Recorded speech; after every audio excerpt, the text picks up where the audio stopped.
What's up, Sisyphus Shaves? How you doing, man? What's going on? I'm gonna. YouTube celeb Sisyphus Shaves here in the building. Talking philosophy, talking Dude, politics, talking culture, talking human beings, biology, I need a shave, metaphysics, as you can see. normal physics.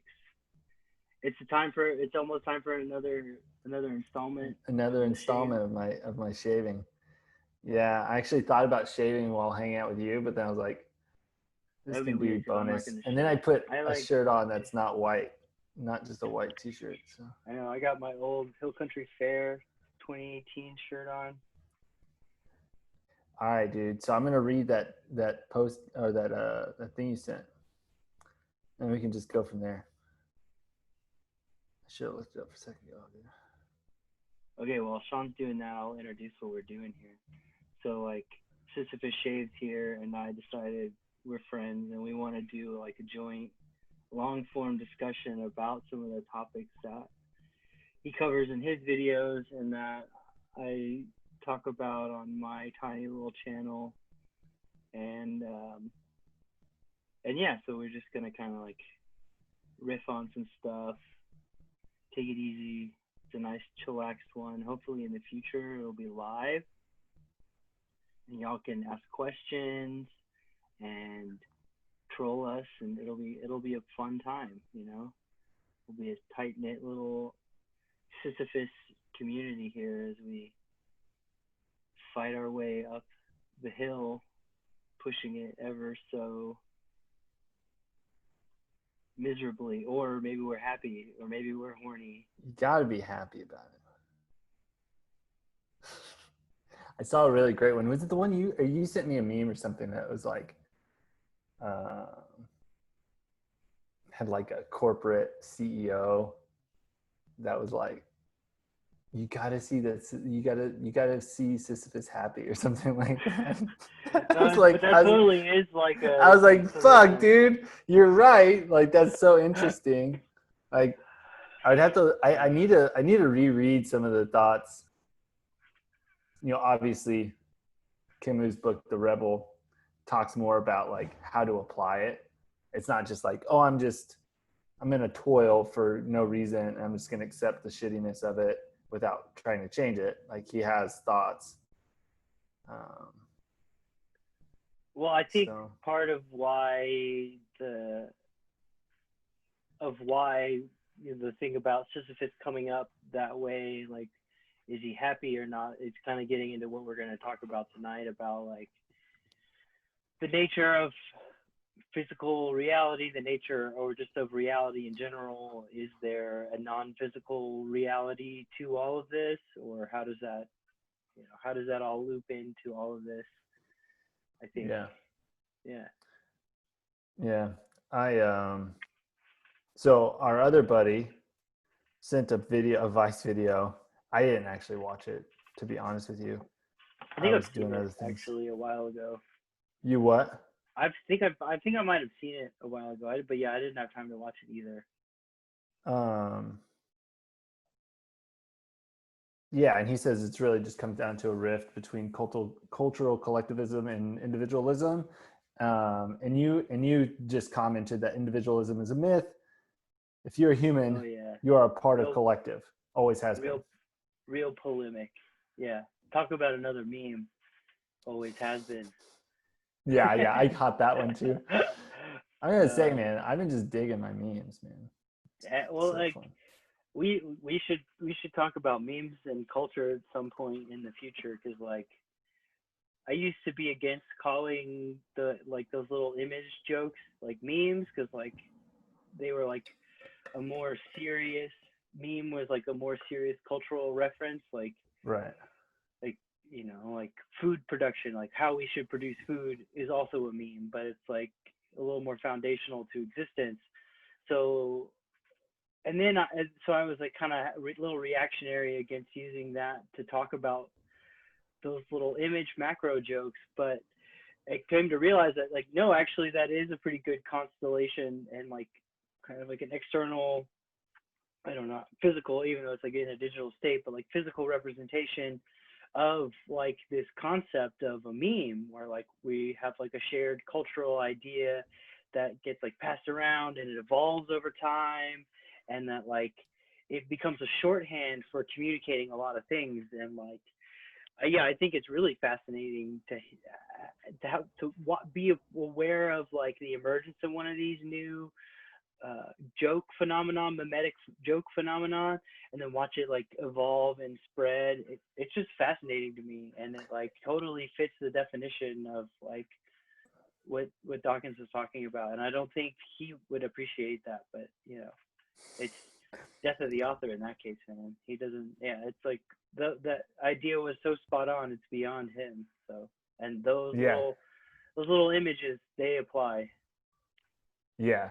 No, I think that they're really cool, and the fact that they reverberate out and they mean different things and they hit different people different ways, or Yeah. different people the same way. Really, pretty awesome. Well, yeah, and that's the fact that it hits people the same way is what's really fascinating to me about it. I mean, like that all exists in like art in general to some extent. Like even in the most avant-garde pieces still have like can have like a generalized reaction. And like if you want to do an interpretation of it, a lot of times you have to work at that to come up with like a unique interpretation, one that's like not just like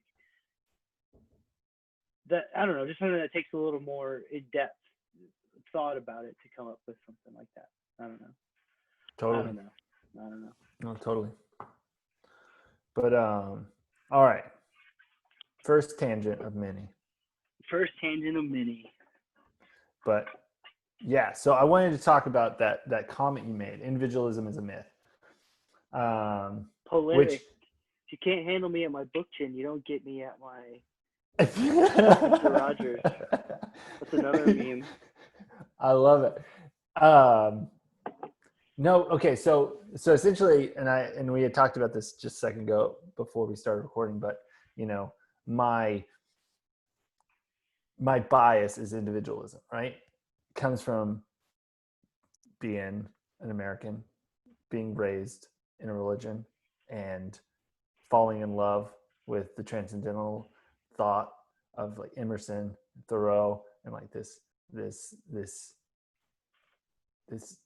I guess philosophy that has embedded into the American psyche, and is essential in concepts of capitalism and lots of things we have, right? So then I have this political view that kind of upends that, and trying to like balance it is difficult, right? It's like trying to like maintain a philosophical concept of the individual with a more political philosophical thought of the collective, right? Right. And so I find myself oftentimes at opposing ends, trying to deal with that in my own philosophy. But what podcast was it that you sent me? Was it wasn't Seriously Wrong? What? It might have been. It may have been, but were they talking about, was it Hegel? Fuck. Anyways, it was a couple months ago that you sent me a podcast that spoke to this specific juncture where the concepts of the self are not originated through the individual, but rather through a society or a collective in reference to the individual, right? Well, like that, we're always building and like, yeah, like we're building ourselves and who we are, and kind of like, having those ideas reinforced to some extent in our head through our interactions with society. And sometimes that doesn't meet up with our actual biology. And so then we have like, trans people are a pretty good example of that, where like there's just something about their body where like it doesn't line up with like their experience, and so they need to have like a medical transition. Not everybody needs to do that to alleviate those symptoms, but like, yeah, so like the roles that are dictated to them by society through the body that they were born with, yeah, they don't quite fit them, and so they need to like, figure out a way to alleviate that pressure in some way. Um, and so like it's always this constant feedback between who we are as like a single, I don't know, I want to say like cell, but it's really like a single like individual in amidst this collective. So Mm. like we've always been a collective organism as a human being. Like Homo sapien there's never been like a single cell representation, a single individual representation that exists outside of a group of individuals. Like there's always needing this like gene pool to breed, to continue the species and to breed with and to keep like a healthy variation within the population. And so like so even pre-humans, there was never a human that was alone. Like there are more solitary primates like the orangutan, but like the lineage that is most closely related to us is very group oriented. And a lot of, that's like why we develop language, is to help facilitate that. Why we evolved the ability to invent languages and have them shared and have them be shared quickly across generations. Yeah, is because we are a social organism, and like we've never not existed that way. And then now we have, for over the centuries, we've come, a variety of stories have been told to us through different functions, most recently through like mass media and like television and media that like frames the individual heavily in this. And like there's it's a long historical tradition, especially inside the United States, as it currently is, and in Europe, and that's very different than in Asia and other parts of the world, where they weren't so heavily influenced by like Christendom and things like that. So yeah, that's what I mean by like individuality is a myth. Is like, yeah, even if you think you're the most isolated person, and you're gonna go live in the woods somewhere, and you're gonna like chop down your own tree and build your own house and hunt all your own food, like you're still likely going to need to go into some sort of settlement for some sort of supplies at some point. Like if you watch any of those like shows like that, they usually have to do that at some point.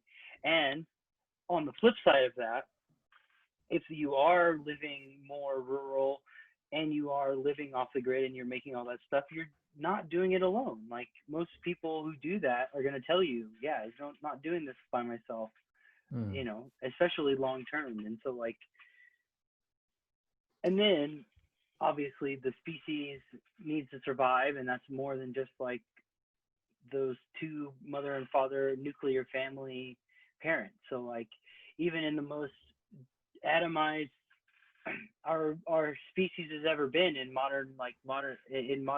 under modern capitalism, like your children are still raised by your teachers and your friends, and as well as you, even if you are the most conservative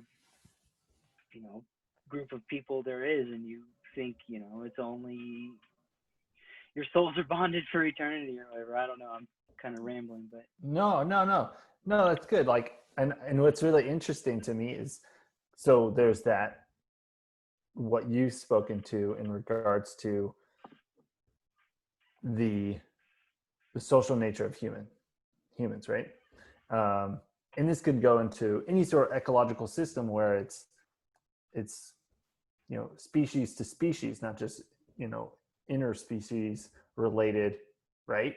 Where right, totally. an ecosystem, one specific species in an ecosystem isn't gonna thrive unless there is other organisms functioning within their niche. You know what I mean? And well, so like even if we it just can want to even keep blossom out like that, physically speaking. yeah, even if we want to just keep it like focused around the human individual. Like if you were to only eat rabbits, for example, just pick something random, Sure. Yeah. you would eventually starve from that because you're not getting, enough fats. There's going to be mineral deficiencies or whatever. So like you need not only you not only need like a community of people to be around because we're social beings, but you also need like a broad ecology that we Right. can that exist in, because like that is what's needed for maintaining homeostasis on the planet from like a very large global system ecological level. Yeah.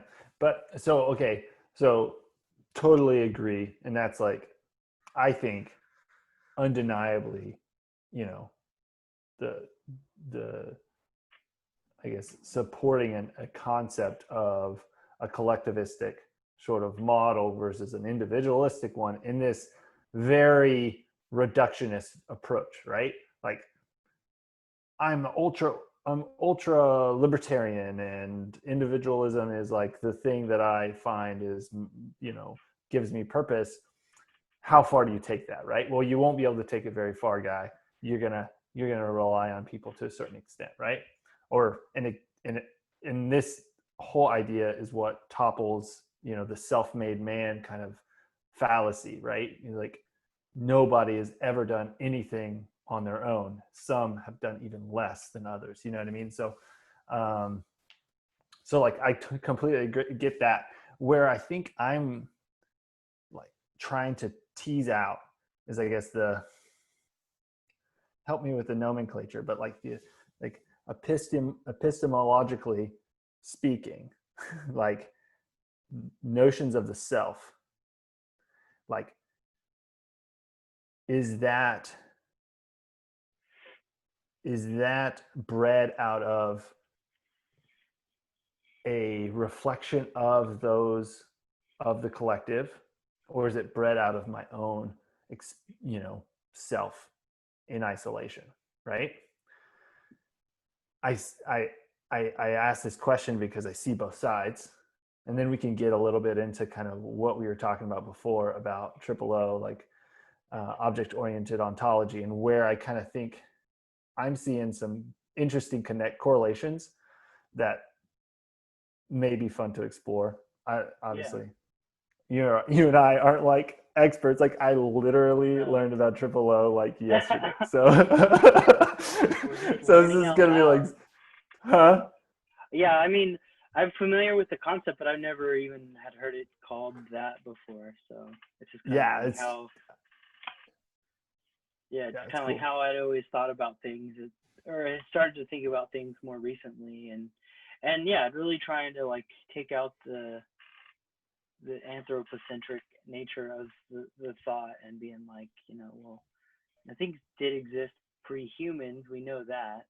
And right. like things existed pre-life, and like, okay, so we want to talk about, I don't know, before we kind of maybe get a little deeper into these tensions, like it's when I say that like we are all connected, it's not only like through like our material sustenance, but it's quite literally we all trace our evolutionary lineage back to a last common ancestor, which honestly was probably a group of like RNAs and like DNA like things that were like mixing together that eventually kicked off like what then exploded out into like all life. But it is all like quite literally, your ancestors and like your cousins and just like expounded over billions and billions of years. And so like,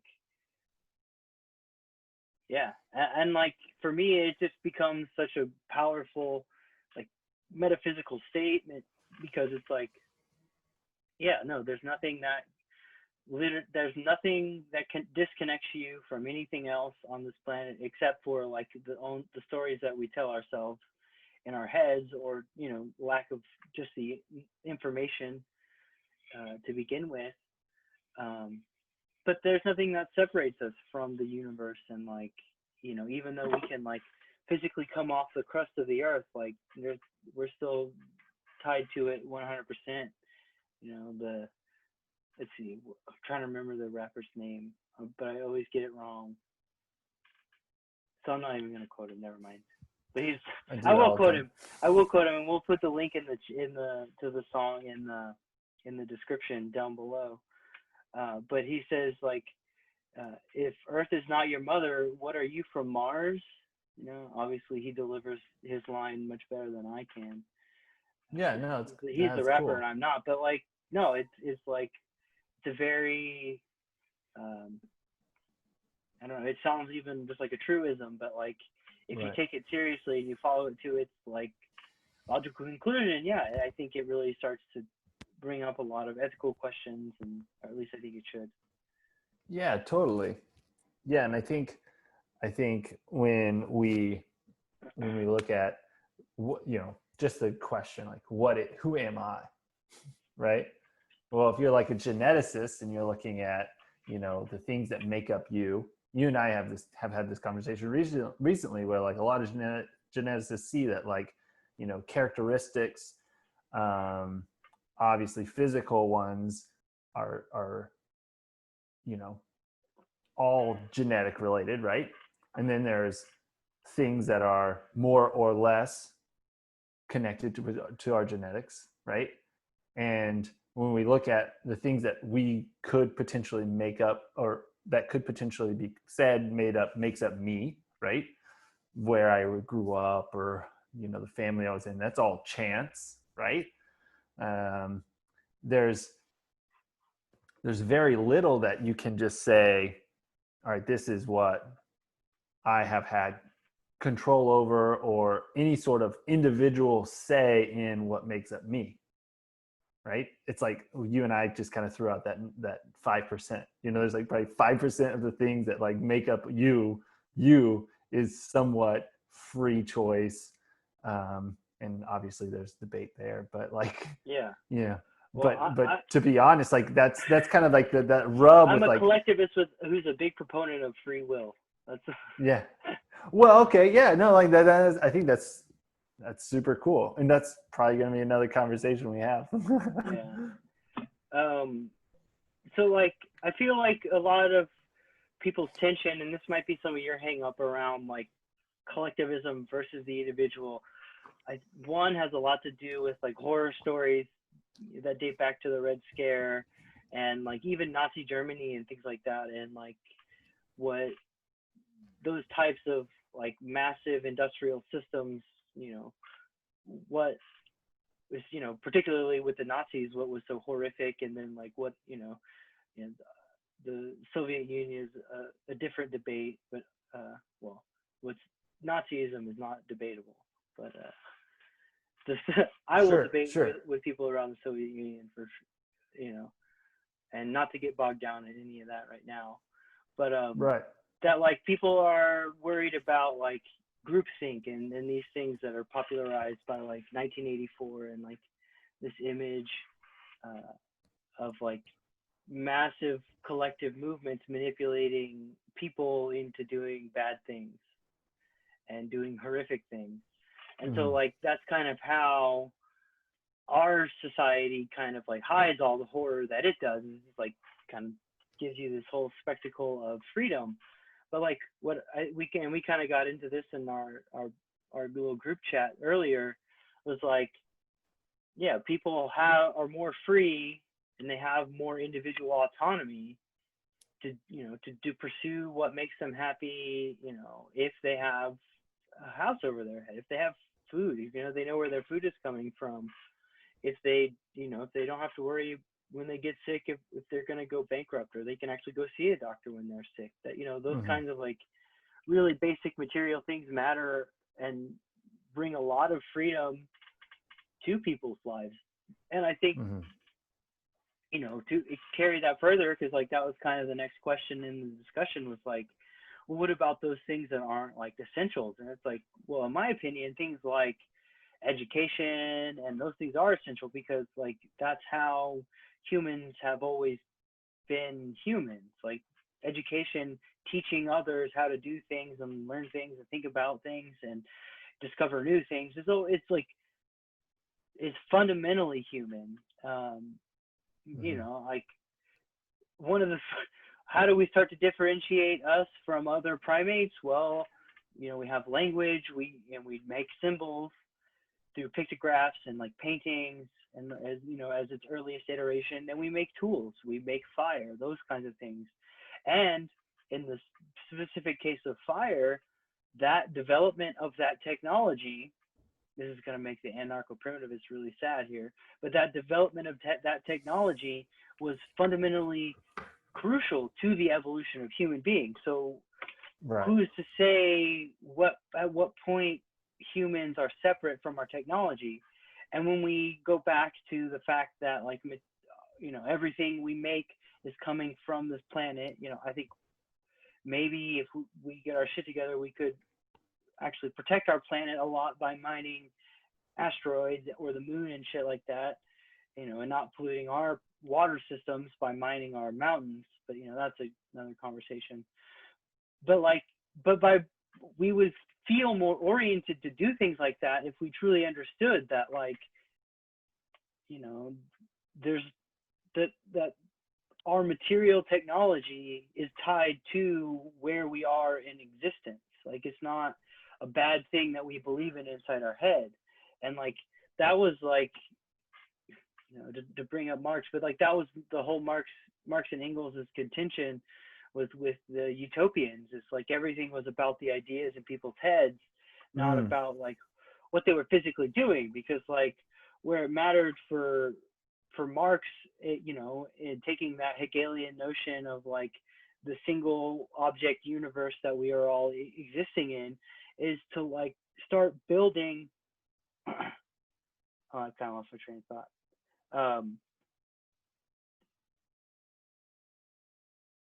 Oh darn, I lost it. No, it's cool. It's cool. Yeah. So what Marx was trying to say was that we. God damn it! Now I sound like an idiot. I sound stupid. I was on a roll. Don't worry about it, dude. No, it's just us. So no, man. Like, I think I'm getting where you're coming from, man. Like, and the hang up, I think a lot of us being like those in the West, you know, get caught up in is that, you know, liberals.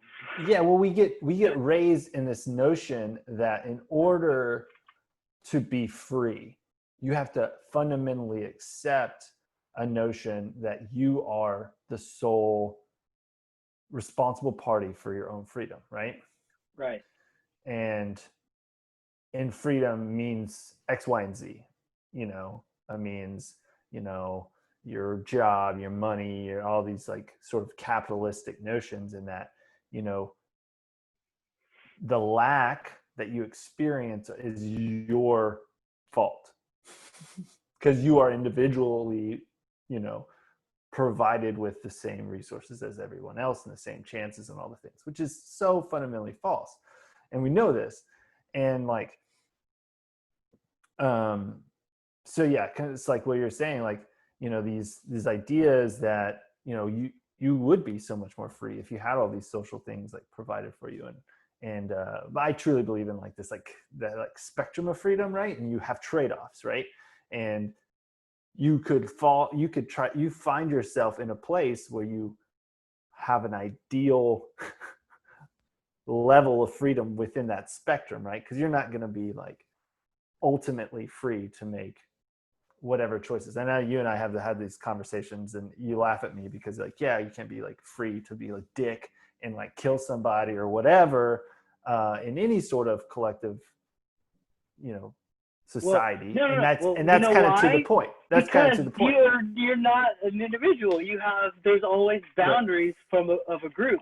And so like, to kind of speak a little bit more about human evolution, this is, you know, part of my graduate research is kind of laying this whole narrative out. And so I was doing a lot of research into this, digging through the anthropology, and I found like an interesting computer model around like property, and it seemed it was kind of like a very neoliberal framing from the author's standpoint, but nothing was based in the model that could, it was a relatively simplified model, but it was like basically if groups had the concept of like this is a boundary, then they were able to evolve, and so like that was kind of like what they used as a proxy for property. But it was like when you look at the anthropological, so basically it was having those rules for regulating that space basically, right? And so but when you look at the anthropological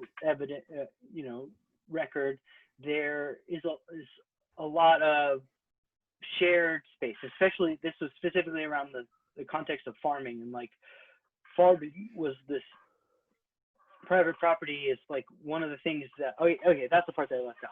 It was the specific context of why farming was adopted so rapidly, and it was that like these delineations of like property and territory, but those weren't individual demarcations, they were group demarcations, and there's a lot of anthropological evidence to show that they were like fields were cultivated in a collective manner. People had what is referred to from the Roman tradition is usufruct rights, and I know we've talked, you and I have talked about that personally, and Seriously Wrong has a pretty good explanation of a lot of that stuff too. So check out the Seriously Wrong podcast if you are listening to this.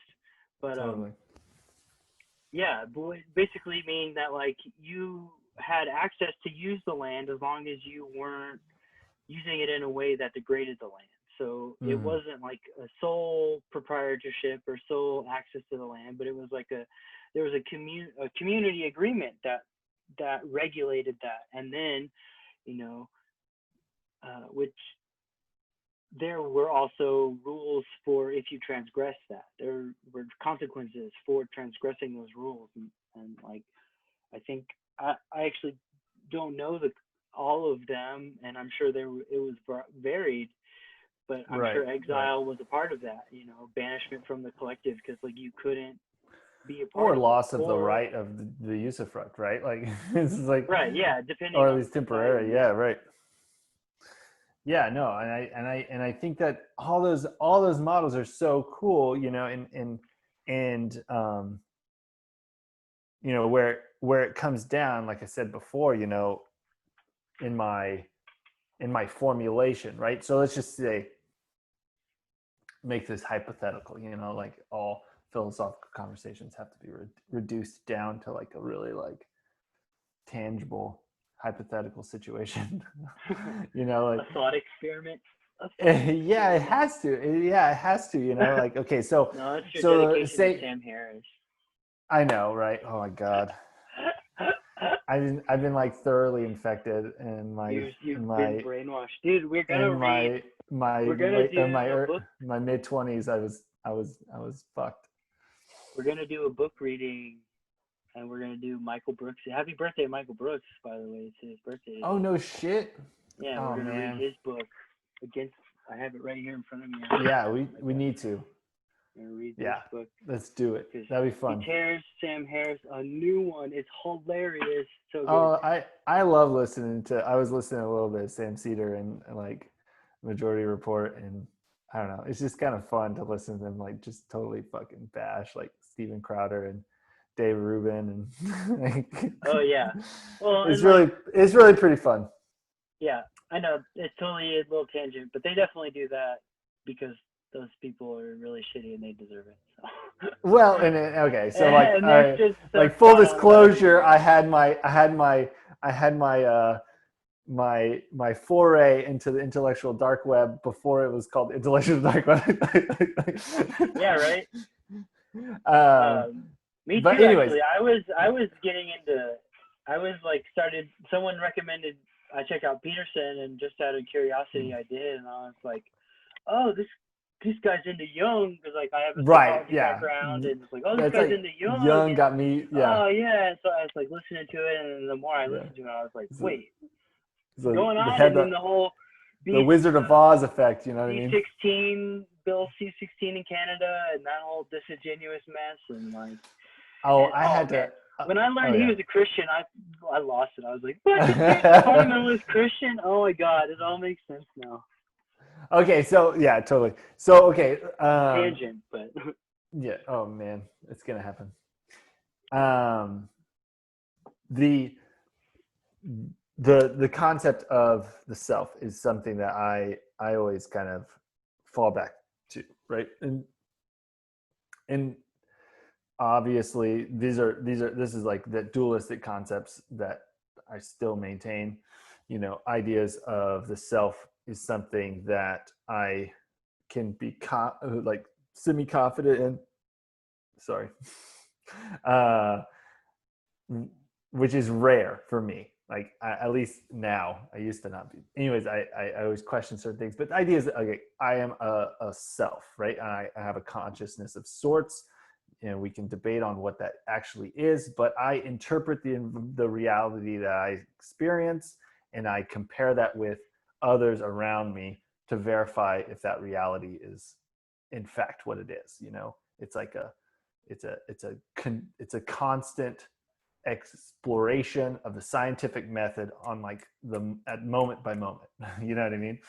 And it's tested. So because the way I test my perception of reality, right, to verify the notions of self, utilizes what in this scientific experiment would be like variables, right, which is in this context people around me, others that have similar biology that I can trust, experience things at least similarly, and there are you know, outliers obviously, but you know, you does that mean the things that I'm building up in myself is in fact only the case because I have the collective around me, you know? Whereas if I were dropped on this planet with amnesia or whatever, and I was solo, I had no memories, I had no idea of what this planet was, and I was also in isolation, would I have any sort of mechanism to develop a sense of self? Because I have no way to develop a certainty of my reality. Does that make sense? yeah. Well, we do know that when you take that away from people and you put them in solitary confinement, they start to lose the ability to like differentiate themselves from like their environment, and they start to hallucinate and like make up stimuli and things like that. So yeah, I think it kind of is from like a very fundamental point of our human biology to to even formulate something as like a self, or like to not get lost into like just total oblivion. Now, like I don't know, like people totally go insane and have PT and post traumatic stress disorder for the rest of their life after being in Right. solitary confinement. So you know, permanent brain damage happens in that situation. So it's like kind of hard to say. I tend to think that, yeah, like you can't really formulate that without without that without that like feedback from other people.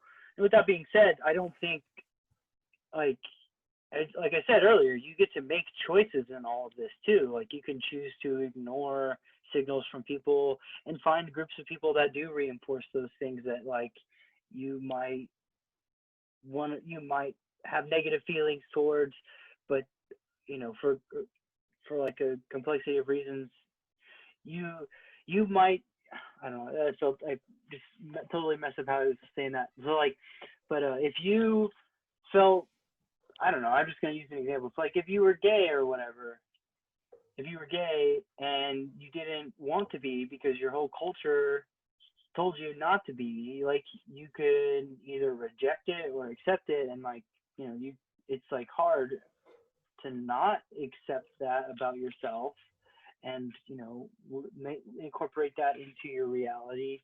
But I don't think like I think you'll experience less suffering if you do, but it's not like something that you essentially have to do in order to like, I don't know. I just don't think, because I think a lot of it comes back to like, what is the purpose of being on this plane of existence in the first place is kind of how you answer some of these questions. So like Yeah. those things kind of also get imposed on us Well, culturally and are reinforced culturally, and we have to choose to like reject them or not. right. And you know, and I think you've got different planes of definition of the self, right? So like you're talking a lot of like psychologically like the self. Like you have like your perception of reality gets distorted after prolonged periods of being alone because you are unable to verify what reality really is. Really, like, you know, I'm not sure if that's psychologically what's happening, obviously, but it seems like a reasonable assumption. You know, like and then also like what all the other great hormones and stuff that are released and through connection and intimacy and all the stuff. But like um but even just like more fundamentally, um, you know, you are obviously like this, I guess, again, like a reductionist approach. Like if I were, you know, an adult human person placed in isolation with amnesia, I have all the functions, you know, language, all the things that I would have had. I I do in fact exist, right? In isolation, physically speaking, right? Like there's no, as like a materialist, you know, there's no way for me to accept the fact that I in fact don't exist in that situation. Right. Even if there's no one else around me to verify my existence, Yeah. right? I am enough verification of that existence. But Right. like, And that was like Descartes' whole thing. It's like I think, therefore I am. right, exactly. Yeah. So in if we can start in that place, right? Concepts of the self are not necessarily based upon the existence of that person only. It's based upon like iterations of of finding out your own being based upon these experiences around you that you would only be able to get through a collective, right? Mhm. So kind of going back to like my like original main kind of conundrum is, you know, is the self in fact an individual experience, or is it in fact a collective experience? Is it seems to me it's a bit of both, right? Right. Yeah. Totally. But you know,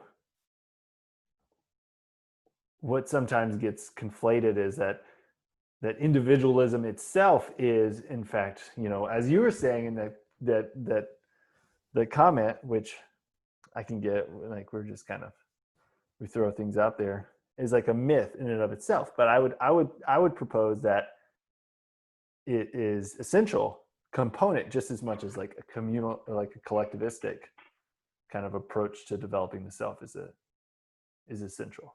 Like Yeah. it's and both, and you know what I mean? Well, yeah, and I think like that's the dialectical position. It's like both those things at once.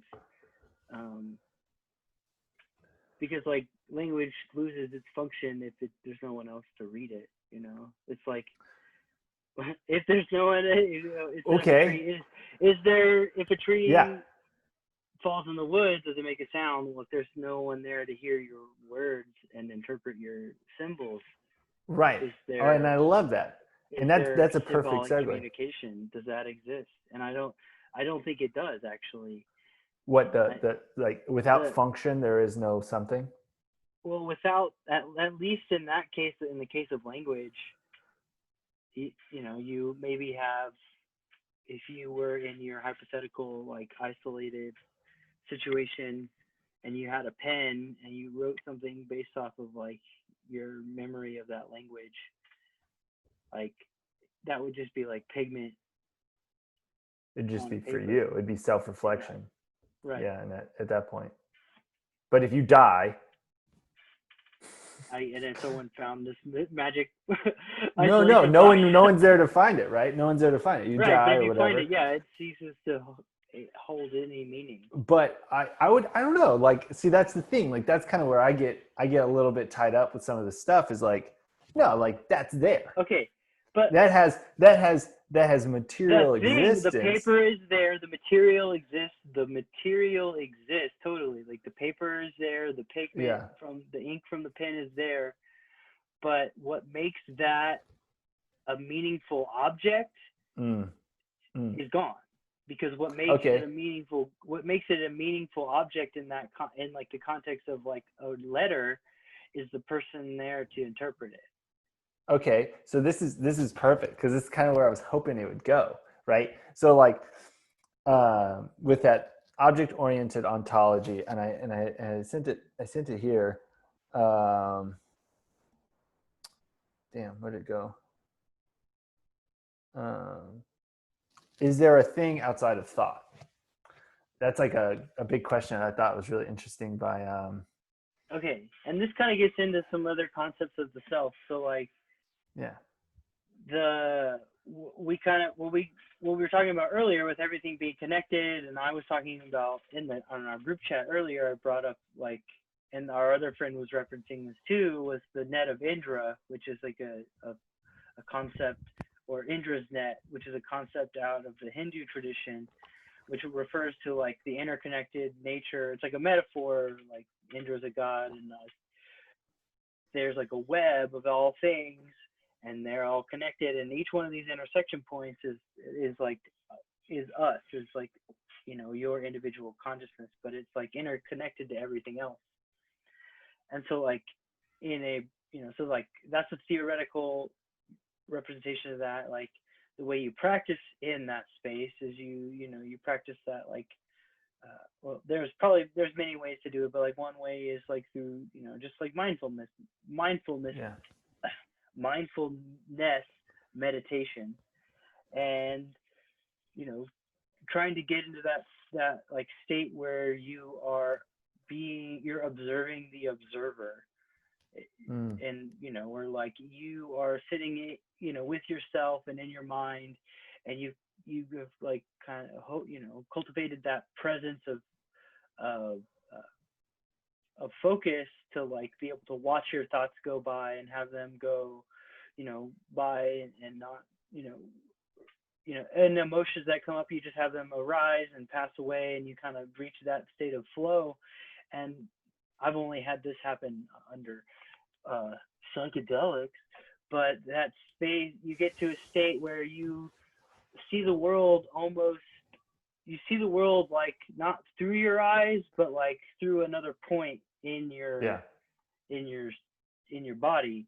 Like And a like disembodied. that's Yeah. and like that's what people start to talk about as the that Atman state, the observer, that collective observer, that like in that tradition is the spirit that inhabits us all or whatever. And I find that actually a really powerful metaphor, because like what we were talking about with like how material reality, we're so linked to that in every way. Like we make our world and our stuff, and the technology that is an extension of us from the world that we live in and stuff like that. So Yeah. Yeah. So yeah, and that's pretty great because in regards to what you're talking about with mindfulness, or even like in a psychedelic um, experience, um, you're playing with that concept of object, right, and thought. right. And like your um, body as an object, as a mind body object too, because like yeah. you're very much aware of like your body in a different way, but also the way these chemicals actually work on the brain, and like that neurological sense of self. Like in Michael Pollan's How to Change Your Mind, Yeah. he lays out the science, what people know about it pretty well. And the self is basically like a network of different brain regions that like electricity cycles through when you're kind of in this resting state. And like specifically, like why I think meditation becomes so powerful in kind of like moving people out of these is like you just like let that default mode network just kind of run and Right. run, and then like you kind of train yourself to like observe it, and then you can start making choices because you're aware of, you're in that presence of mind. And like this is why, like, yeah, I'm like a very much a collectivist, but like personal choice is a big thing, because like, yeah, we do make choices, and free will is there. And like Yeah. through meditation you can kind of cultivate that and become aware of your thoughts and become more present in the moment. And then Yeah. that skill translates over into everyday life when you're not in a sitting practice or whatever. Yeah. And so, and okay, well, this is a great metaphor. I didn't expect this, and I guess not really a metaphor, it's a pretty direct example, but that like, okay, so with the object-oriented ontology, basically it says like, the object exists outside of thought, right? Like the tree in the woods, as I was kind of saying, and I thought that, tree in the wood falls, no one there to hear it. It also, it makes a sound, but not, it's like, it's also the tree in the woods exists in and of itself, even though there's no one in existence at all to even think or even name the tree. Like it's there. Right. It's like an old, like dinosaurs walked the planet, even though no one was there to actually observe them being there in terms of like a human observer. We can even go as far as, even if there is no, like, there is a rock on a planet somewhere in the universe, or whatever, even if we have no concept of that space Right. being there, right? And so, that comes into function with, many people who are not even aware of their thoughts, not even like observing their thoughts whatsoever. They're just, the thoughts are just happening, and they're completely at the mercy of their own like monkey brain or whatever, just because there's no real like personal observation going on. Those thoughts exist, and that person exists, and all the things. I find that really interesting. But I think where I was kind of seeing the correlation between like an earlier conversation and this triple O thought is that, when it comes down to it, what I was saying in this hypothetical situation, drop down, no memory, no one around, I exist, right? Even if I have no ability to even like observe myself or even no like concept of myself, I have not yet developed a sense of self, psychologically speaking, like I exist, and well, I don't know. I tell you where I have a hard time getting into this thought experiment is like, you have like, the premise is accepting a lot of magic involved. Like, well, it's not really magic. This whole like. Well, it's like a thought experiment, bro. Yeah, I get that, but it's like at a certain point, if we're like really trying to deal down something like real, like there's a real history of like right, how. Sure.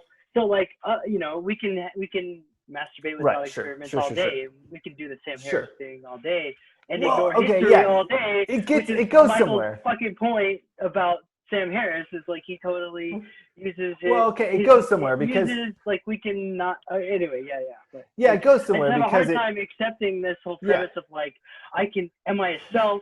Because like it really does. You have to like accept so much just pure fucking magic to make that be a scenario. No. So it's not about the scenario. What it is, it's the implications of the scenario. Because what it does is it shows the foundational like truth, which is you are an individual and you do develop yourself with a certain individualistic concepts, right? Like your experiences are yours, though they are in relation to others, right?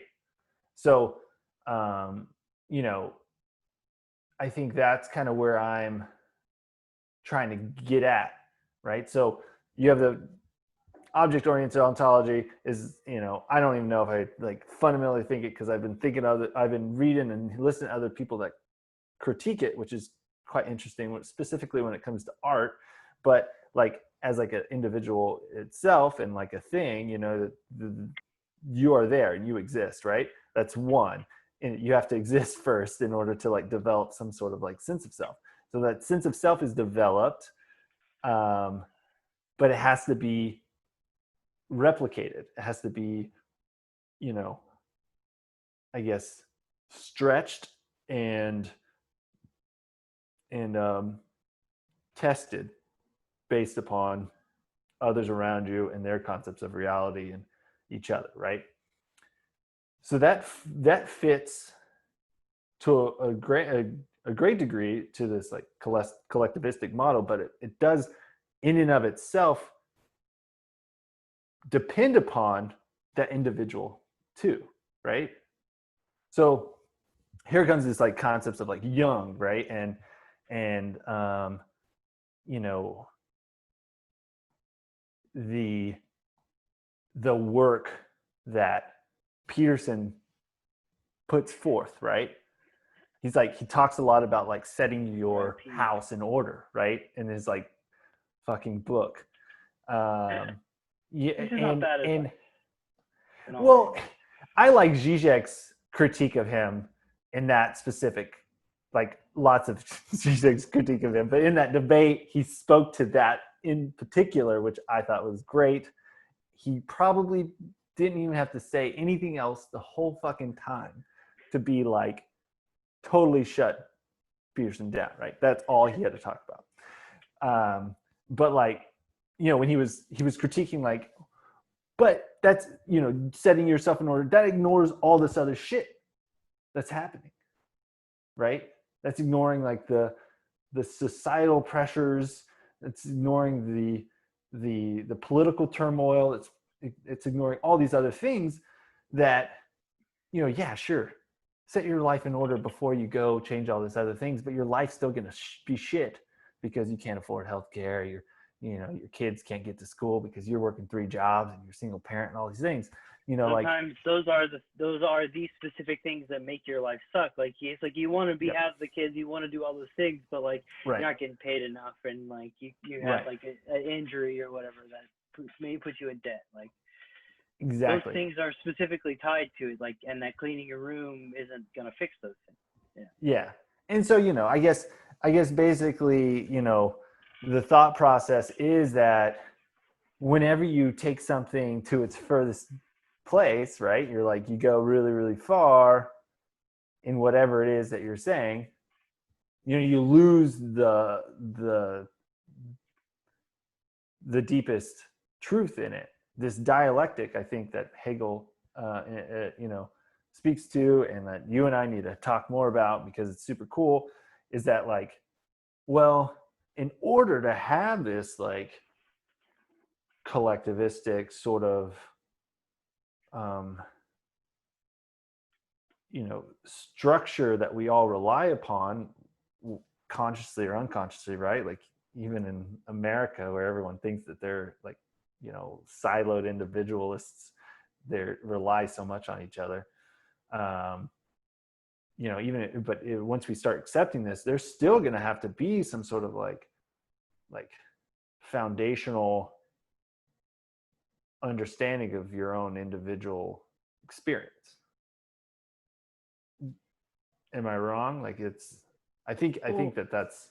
I guess I don't quite understand like what.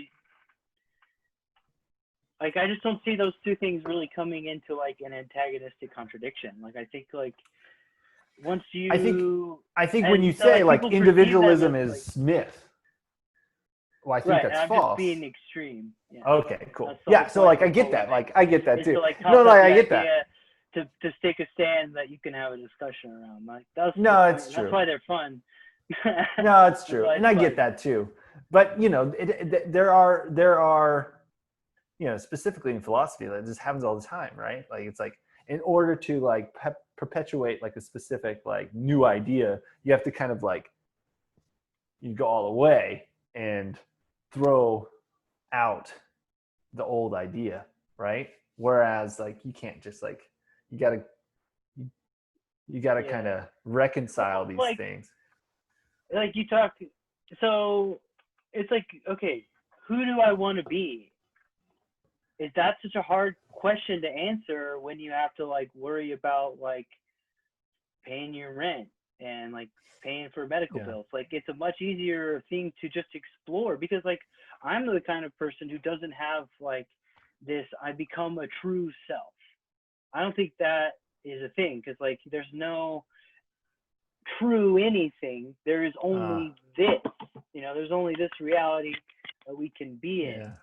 And so How the am I true not myself? self is like, yo, you just be a human. Like that's Yeah. your true. The only true self that you need to live up to is to be a human. And so like, yeah, we can ask questions like That's the best way interesting. to do that.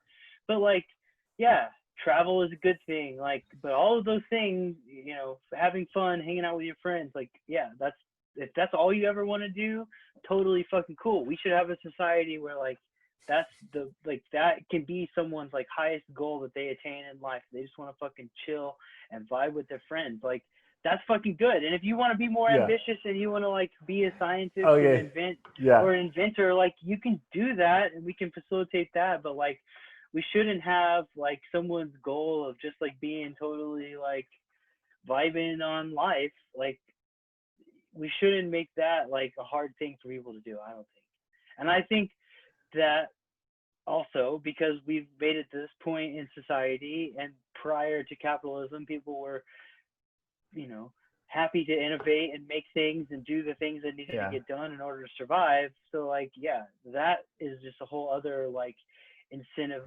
The incentivization myth that we have in our society is just like Yeah.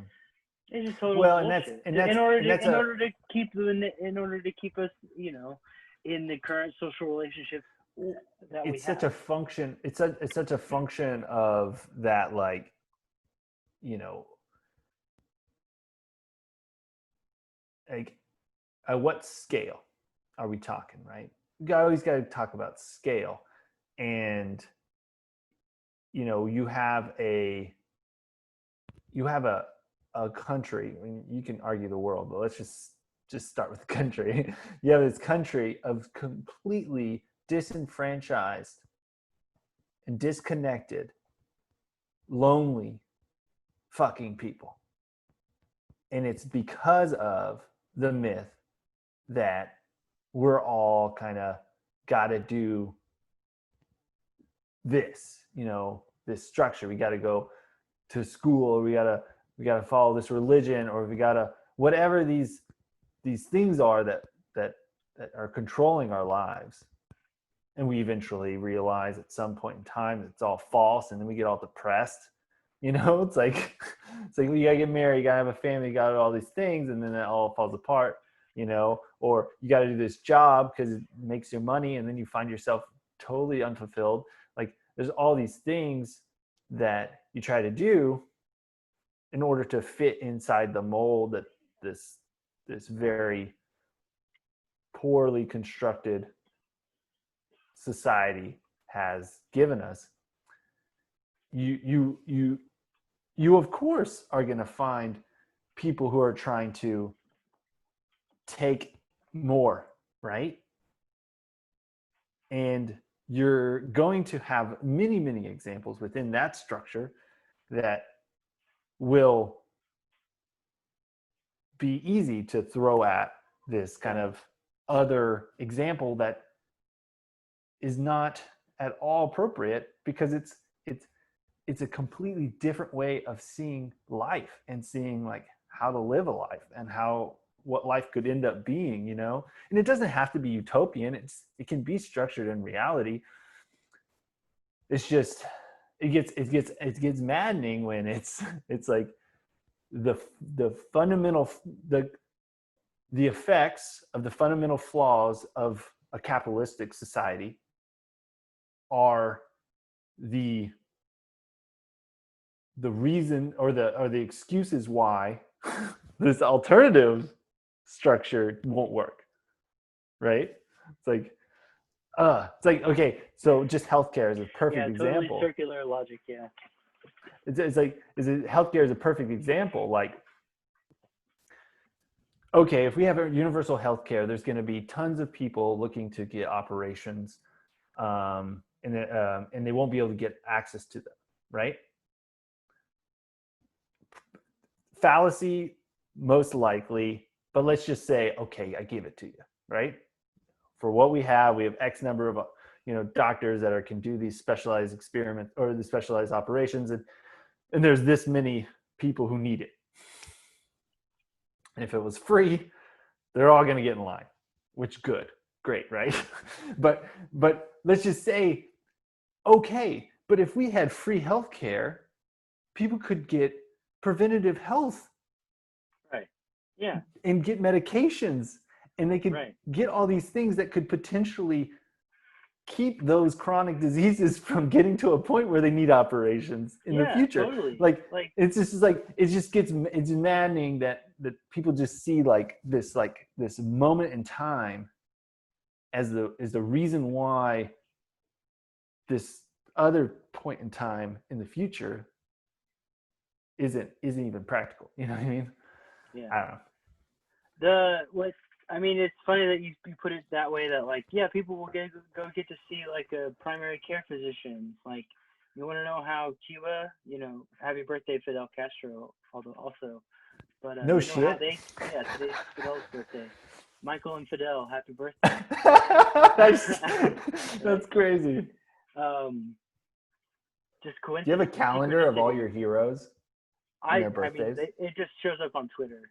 Oh, okay. You find out about these things just on Twitter. Yeah, I could just see Philip's room with this calendar of all his best buddies. Got my best friend's calendar, heroes calendar. That's awesome. That'd be cool. I forgot where I was though. I'm sorry. That's my fault. Oh, the Cuban healthcare system is so good, and despite how poor of a nation they're kept due to the international trade system and whatnot. But they have, everyone has a primary care doctor, and they catch things as early as they can, and they train a bunch of doctors, and they make doctors a really heavy priority in their society. But yeah, primary care physicians. That's how they keep their system functioning and keeping people as healthy as they can, and that has the best outcomes. What my brother, who works in the industry, that's basically his prescription too, is get people to a doctor sooner and have them. So it's everyone is on the same page, and no one just wants to accept that it's actually cheaper to fund it through a single payer than it is through the insurance, because the insurance companies have fucking billions of dollars they can toss at this, and they just rather people get sick, get to a point where they have to have expensive surgeries, and only a few of them actually get in, and the rest die. The ones who are able to pay for it, even though more people would be saved 100%. Yeah, I know. And there's no real purpose in dwelling on so hard on how just utterly criminal it is, but unless you're Philip and you're committed to making the change. We have to make. I still have to deal with my nihilism, my privileged white dude nihilism. Yeah. It's the precursor to barbarism, dude. Guilty as charged. Suicide. Guilty as charged. But I don't know.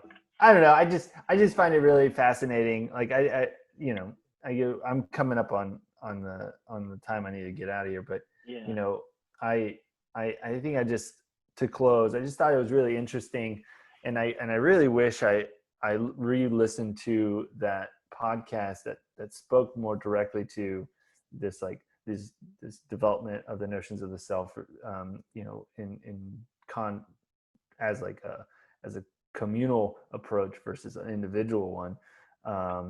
You know, it pretty clearly stated that, you know, there is no self, the self does not exist outside of a society in which it supports that self, right? And I find that really challenging. Um, in the same way, this like object oriented ontology is interesting, but like I still kind of I posit that there's gotta be this like baseline functional like reality that we experience, and then that is informs this like philosophical one, See, you know. I think I don't think that. I think we are purely material, and that we it's like a trick of our neurology that we think we're separate. No, that's, I guess maybe I And maybe like I we expressed we just myself like poorly, but that's what I mean. fool Like that's, ourselves. Like yeah, maybe I express myself poorly because that's what I'm saying. It's like there is this like fundamental material reality that we all experience. Like I am fucking real, and no matter how much philosophy I listen to that makes me think that I could potentially just be like, you know, a, you know, a figment of your imagination, like the solipsistic conversation that we've had before, like, yeah, you know, you're the only fucking real thing out there and you're just making me up. You're like, that just doesn't vibe with me the same way as it wouldn't otherwise, right? and and I can build concepts of self, right, and implications of what that means in like a world from there. you know yeah. you know and so like politically speaking, you know, I could see that's like politics is like the like the expression of the like the philosophical conversation, right? It's got to be, you know. Theory and praxis makes Yeah, politics. yeah. And so like it you know, and that's a, I don't know, is the probably the like fundamentally most frustrating thing about today's politics is it's so fucking absurd that it makes no, it just It's so it's funny, dude. It's hilarious. it's That's what just not, you it's gotta not based you upon just any of the shit that I take find valuable. right. Me neither. Well, it Yeah, is, but you have to know how the fight that's going on, and it's like complicated because like it's I know I think since we're coming up on the closing time, we'll have to get into this next time, but like yeah, it's I think things are more Gramsci. Oh my god, I'm saying that terribly. Things are more Gramsci than they are Marx as far as like base superstructure. Like they're interconnected and they're interwoven. Where like Marx yeah, was really like it's all about what you're doing, which was the point that I totally lost earlier. Is like Marx's materialism is like it matters what you're doing more than what's inside your head and the thoughts that you think. But Gramsci, basically, and I think is right about this, is like there's just a fundamental interplay of both, but like it's it really does rely on like where does your food come from and how do you get that, and like yeah, I guess on a closing note for people to think about it for like political practices, like for for for their political practices, like getting people food for actions and whatnot is like how do you sustain those kinds of things and how do you make that a long-term goal, because like right now we rely on a food distribution oligopoly and food production oligopoly. So something to think about, everybody who's watching. yeah. You know, that's perfect end to like, you know, my mind is all in this like theory, and you're boots are on the ground, like doing shit, and that's awesome. And so like this Hell is yeah. like the praxis is gonna be really good for me to like, I don't know, see how like the development of thought can actually like, you know, result in something at some Yeah, point whenever totally. whenever I whenever I decide to. All right. Yeah. So Awesome, yeah, dude. It was fun. We'll do this again soon. Dude, hell yeah. Let's read Everybody, that book too. hit the like button down below. Click subscribe on Sisyphus Shaves channel, on Philbo Schwaggy's channel. Um, find me on Twitter, Philbo Schwaggins, on Instagram, Dumpster Jedi. I should probably change it to it's all one thing. You can find Sean. Where are you at, Sean? Sisyphus Shaves. On Instagram. Yeah, and Twitter too. Oh, you're on Twitter now? I don't Oh do shit, shit dude. though. I know. Oh I shit, think dude. I think I'm like following like 3 people. Okay, well there you go. At Sisyphus Shaves. You're gonna find me. I'm gonna find you. All right. Have a Yeah, good that's night, just dude. Sisyphus Shaves everywhere. You too, bro.